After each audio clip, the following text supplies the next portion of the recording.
એક હતું નાનકડું ગામ અને એ ગામમાં રહેતો હતો એક ચતુર અને મજાનો ઉંદર જેનું નામ હતું લાલુ. લાલુને આખો દિવસ ખેતરોમાં દોડાદોડી કરવી અને નવી નવી રમતો રમવી બહુ ગમતી. એક દિવસ સવારમાં જ્યારે લાલુ ખેતરમાં ફરવા નીકળ્યો ત્યારે તેની નજર એક મોટા ખેતર પર પડી. એ ખેતરમાં સોનેરી રંગના મીઠા મકાઈના ડોડા લહેરાઈ રહ્યા હતા. આ જોઈને લાલુના મોંમાં પાણી આવી ગયું. તે મનમાં જ બોલ્યો, વાહ! આ મકાઈ તો કેટલી સ્વાદિષ્ટ અને મીઠી લાગી રહી છે. મારે તો આને ચાખવી જ પડશે. એમ વિચારીને એ ખુશીથી નાચવા લાગ્યો અને મકાઈ લેવા માટે ખેતર તરફ દોડ્યો. પણ જેવો જ એ ખેતરની નજીક પહોંચ્યો તેણે જોયું કે ત્યાં તો પહેલાથી જ જંગલના બીજા ઘણા પ્રાણીઓ હાજર હતા.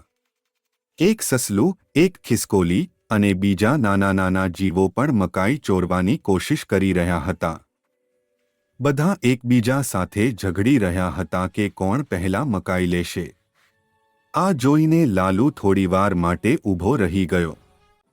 તેણે વિચાર્યું, જો હું પણ આ બધાની જેમ મકાઈ ચોરી કરીશ તો આપણે બધા લડીશું અને ખેતરનો માલિક પણ દુઃખી થશે.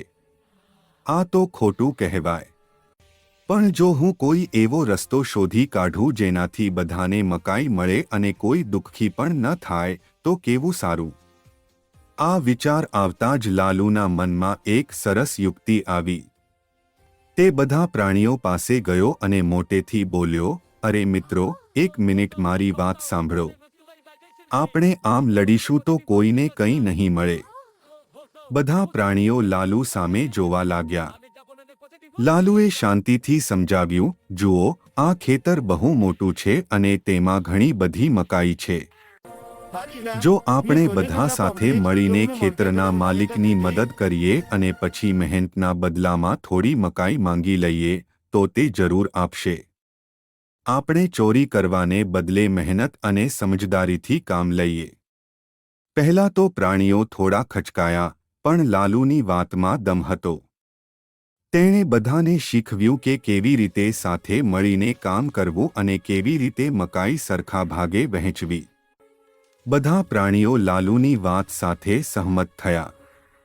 તેમણે સાથે મળીને ખેતરમાં કામ કર્યું અને પછી થોડી મકાઈ લઈને ખુશી ખુશી પોતાના ઘરે ગયા. બધાને મકાઈ મળી અને કોઈ ઝઘડો પણ ન થયો. લાલુ ખૂબ ખુશ થઈને બોલ્યો, જોયું, સાચું અને સારું કામ કરવાથી બધા જ ખુશ રહે છે. તે દિવસ પછી લાલુ આખા ગામના પ્રાણીઓ માટે એક હીરો બની ગયો. બધા તેને માન આપવા લાગ્યા અને તેની પાસેથી શીખવા લાગ્યા કે સમજદારી અને સહકારથી જ સાચી ખુશી મળે છે. જો તમને લાલુની આ વાર્તા ગમી હોય તો વિડીયોને લાઇક કરજો અને ચેનલને સબસ્ક્રાઇબ કરવાનું ભૂલતા નહીં. ફરી મળીશું એક નવી વાર્તા સાથે. આભાર.